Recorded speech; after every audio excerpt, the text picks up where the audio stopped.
Africatown International takes a close look into Seattle and a subject that's very rarely discussed: Black homelessness. Now, some of the questions we're asking are, how far back does this problem go? Is it a random phenomenon? And what will the new mayor do different? What other options are on the table? Has Seattle always been like this for blacks? What percentage of the homeless population in Seattle is black? If the black Seattle existence is defined by displacement, scarcity, how has this affected the central area? These questions and more we will be addressing and answering in this 5-part series brought to you by none other than Africatown International. So have a seat and sit down to walk with us through this discussion about black homelessness in Seattle.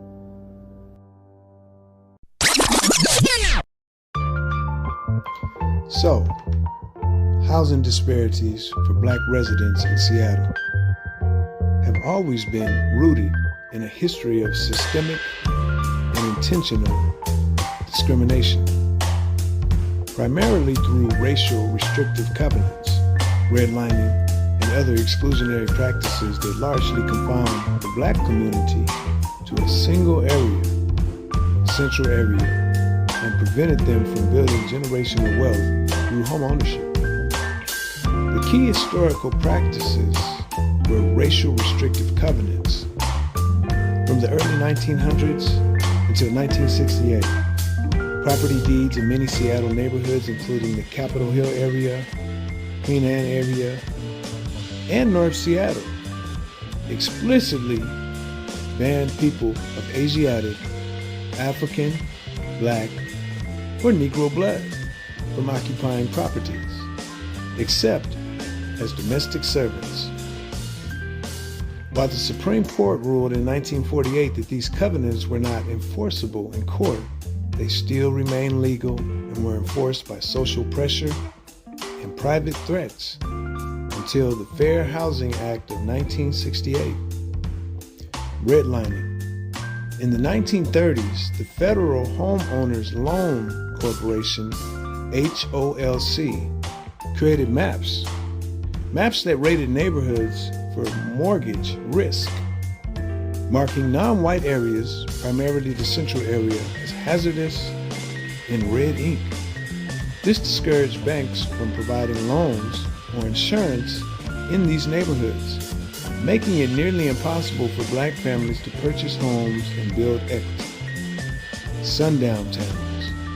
Many areas north of the Ship Canal and in the suburbs in the Seattle area function as sundown zones where black individuals, black people, were expected to leave after dark, facing potential harassment or violence if they stayed.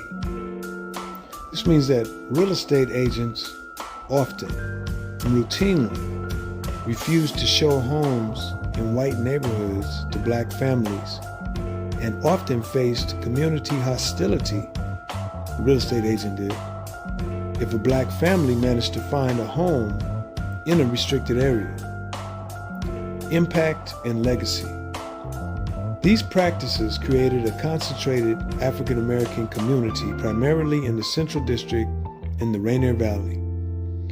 The systemic denial of home ownership opportunities has had a long-lasting impact on black generational wealth. In 1970, 50% of black residents in King County owned a home. By 2022, that number had declined to 28% compared to 62% for white families. A 2023 study estimated the black, indigenous, and people of color in the King County area lost out on $12 billion to to $34 billion in wealth as a result of these segregation policies.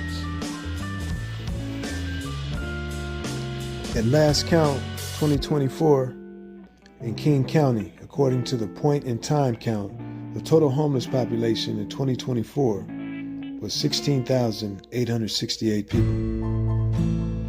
Approximately 1/4 of that 16,000 are black.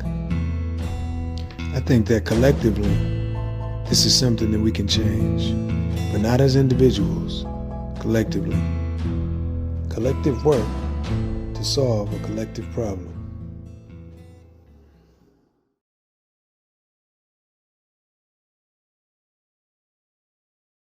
The 7 cities of America. In the year 2035, many foundational black Americans grew tired of the inner cities, from the inherent racism of the hiring policies to the poor schools. All of these factors combined had made the black inner city unbearable for the black family. Prior to this, blacks had forced the Republican Party and Democratic Party to agree to reparations. This was done to quell the growing tide of disillusionment to America's endemic racism towards FBA. By this time, over 85% of America's population was black, according to the Depth of Commerce one-drop rule, a rule which had significantly expanded the black population in America while shrinking the white population. Population and power. By this time, foundational black Americans occupied over 60% of the armed forces and 33% of the high-ranking officers. America conceded to this based upon a conclusion that most of America's business community agreed upon. Inner City Stimulus Fund. This was the fact that reparations is an inner city stimulus fund which would benefit all the businesses within the inner city, as well as foundational black Americans. A group of 14,400 picked up and moved to a county called Lowndes County, Alabama. After 5 years, the county was renamed America, the primary capital city of this county being Bastet. Bastet, seeking to reap the reward denied for centuries and to enjoy a newly found wealth, we quietly reconnected ourselves to the land. America became the first of many metropolitan economic cultural centers for Afro-Asiatics in America. Bastet was a city of 1,600. All of Bastet's citizens were highly skilled, and many of Bastet's observers referred to it as the real Wakanda, or the return of Rosewood. Many of the baby boomer generation were afraid to live in such a place, due to all the rumors and the lies told about America. America's GDP produced more money than all of the other counties, regions of America, and states combined. So the anti-black racists, who by this time numbered less than 6% of America's population, used caution and discretion when dealing with America. Half of the world's top leading engineers and agriculturalists lived in Bastet. The most highly skilled engineers and agriculturalists that the world had seen were all concentrated into 7 companies located in Bastet, America. Anything they wanted to grow, they grew. Anything that the agriculturalists couldn't grow, the engineers built. Plants that were thought extinct were strengthened through the masterful crossbreeding of plant species. All the machines were upgraded to a higher cutting-edge standard of engineering created out of a non-centralized energy source, which was overabundant. Energy source. Much of it was drawn from the magnetism found in the waters of the Atlantic. Enough magnetic ore to power all 9 planets for a millennium. 25 African countries had their embassies in America. Their diplomats spent more time in America than they did in their own countries. America even had an observer status within the AU. America, being a seat of foundational black American diplomacy, had a lobby with friendships in all walks of life. This lobby was known as the Black Freedmen's Bureau. This is the story of their lives, their families, and their stories of resilience in doing what Rosewood, Black Wall Street, and so many other black towns only dreamed about. Self-determination. America. The money that the melanated mind made, Amaru, the second most populated city of America, is called Amaru. Amaru is populated by a black agricultural society of planters and farmers. Amaru is founded in the tradition of George Washington Carver, the agricultural engineer and innovator. Amaru was founded to assure that all 7 counties of America have all of the necessary agricultural support needed to sustain them. And this they did. Many of the black farmers from all over the diaspora came to assist this endeavor to compose and build the Black Planter Party, a group of activists from all over the world who taught poor communities advanced farming and hydroponic systems of irrigation. Many of these men and women had worked with Colonel Muammar Gaddafi to irrigate the dry deserts of Libya. Many of the blacks from South America had come, and about 35% of Amaru was of black Brazilian descent. People who were disappointed and dissatisfied with the mistreatment and racism which was normalized into Brazilian culture had come to join onto the minds and the cooperative spirit of growth and enrichment within Amorica. Ella Baker was the third city of the 7 cities of Amorica.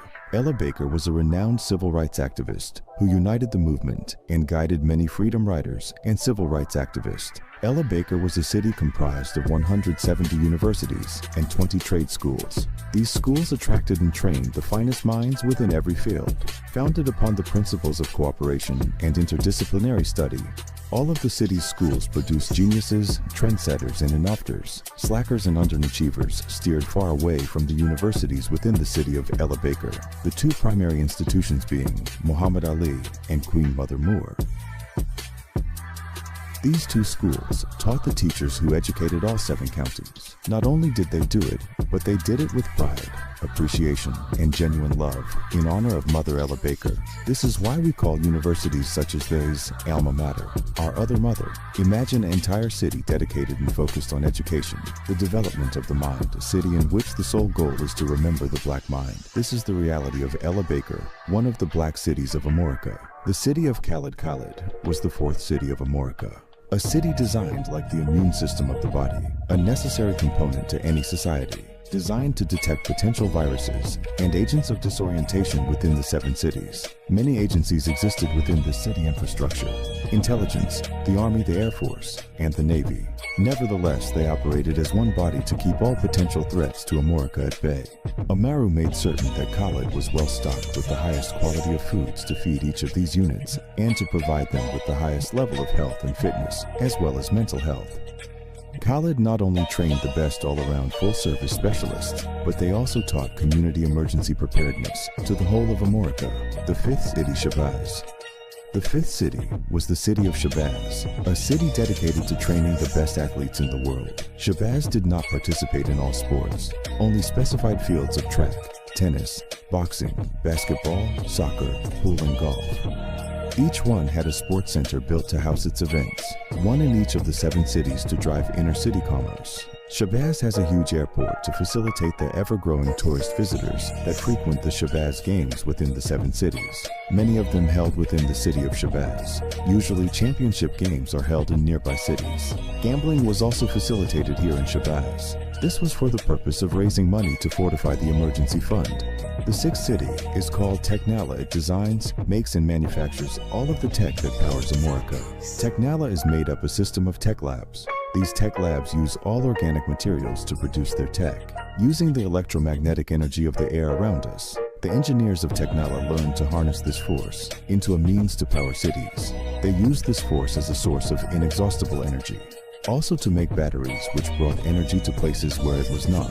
Tecnala made products that the world had always dreamed of, but lacked the imagination and the cooperation to achieve. The productiveness which America had always boasted was finally truly achieved within the 7 cities of Amorica.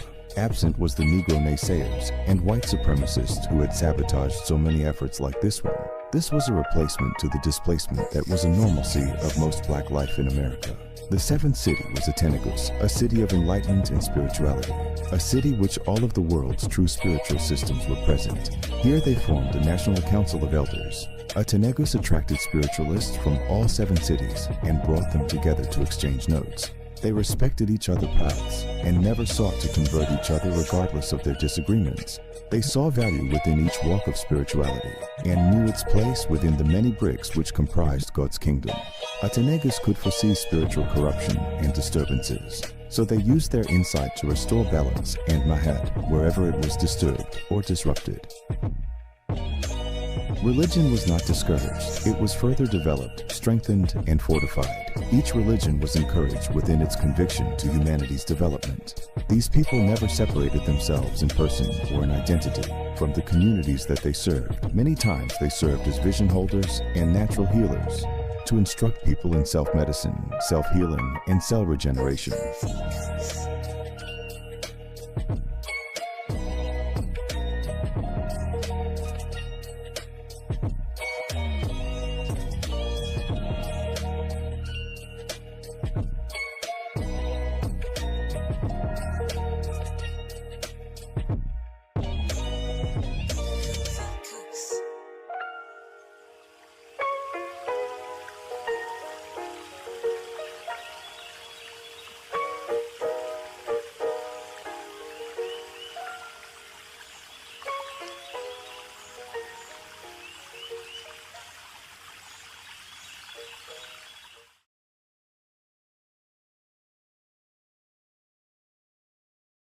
We are a very beloved people.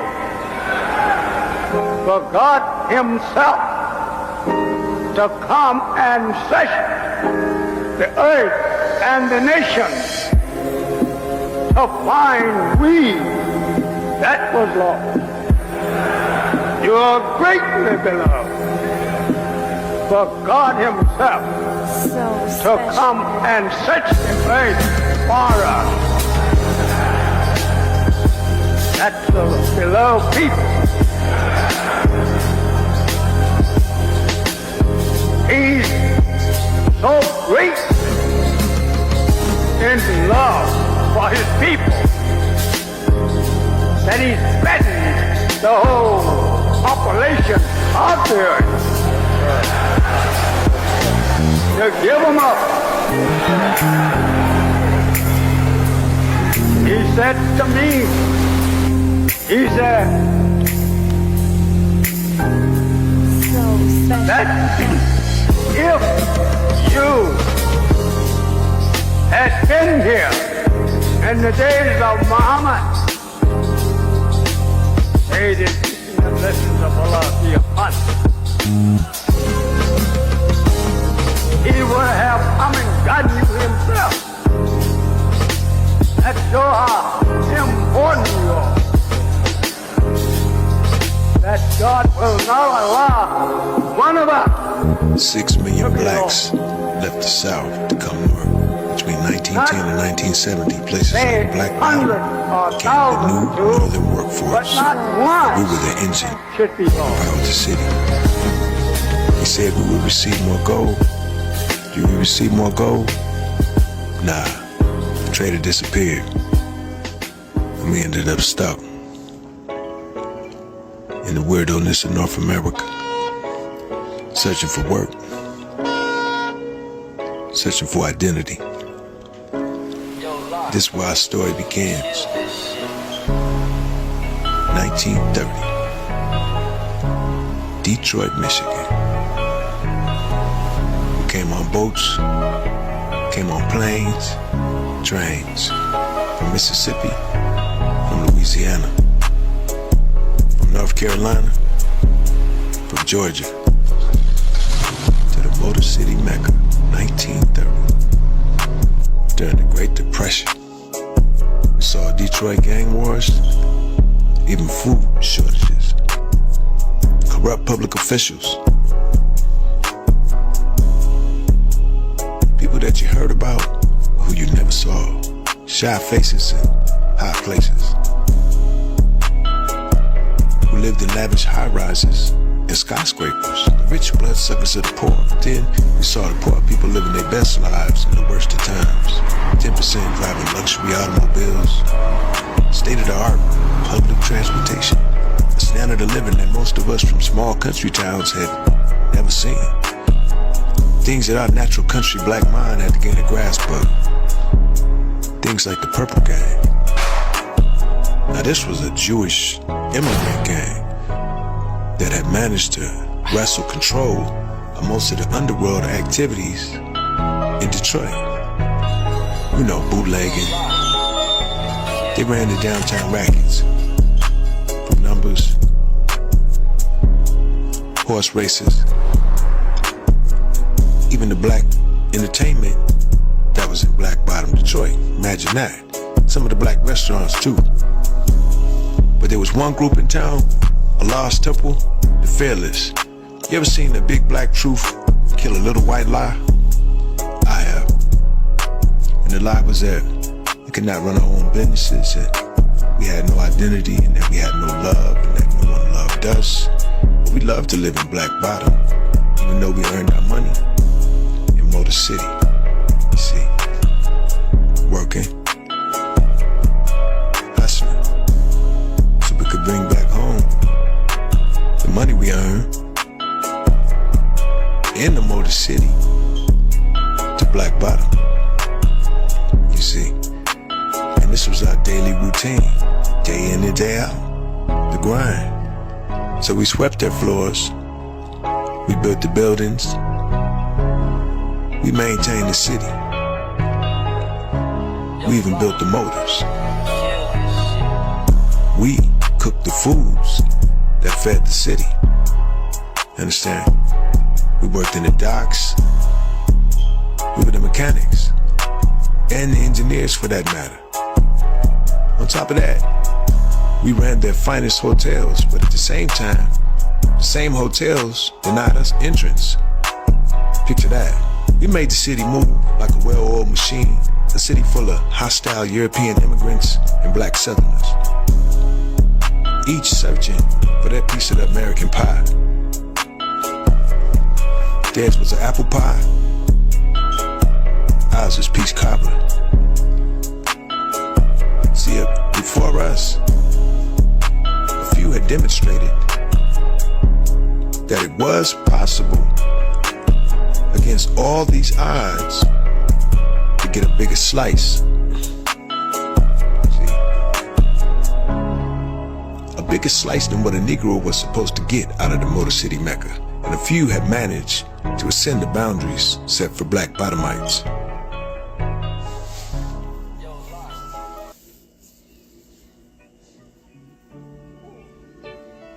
Some of the champions forged out of Black Bottom was Joe Louis, a Black Bottom resident, who became heavyweight champion of the world known as the Brown Bomber, and his protege, Walker Smith, whose family had come from Georgia and moved to Black Bottom, Detroit, later to be known as Sugar Ray Robinson, the greatest fighter of all times. See, Sugar Ray said to be a champion, you must believe in yourself when nobody else will. And he had defied the mob, fought his way through poverty, and just like most of us, he had come to Detroit just looking for the finer things of life. His mother had come from Georgia with her 4 children, looking for the American dream.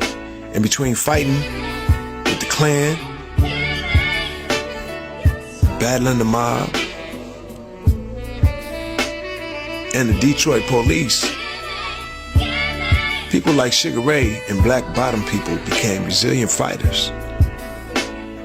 See, the Black Bottom mentality is that black steel nerve. It's the courage to tell white people no when they offer you a bad deal. To be able to spend your money how you want to be your own version of your own self.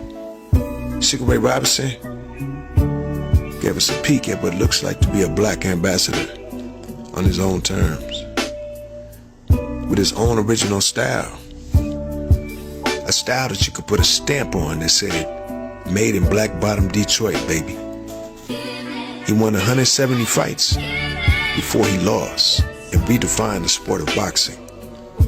He drove the finest of cars, dressed in tailored suits, owned multiple businesses, and even donated to black charities. He didn't beg white folk. Nah, he trained and he strategized with a training regimen that was second to none. He was a living black example of a man from Georgia who had moved to Detroit and rose from the Black Bottom to the pinnacle of fame, fortune, and notoriety in America. Sugar Ray was the archetype for Muhammad Ali and the outspoken black athlete of today. See, this is the power and the majesty, the unstoppable black workhorse, the same black fighting spirit that Black Bottom had bred into all of us. When we watched Sugar Ray, we knew that he belonged to us.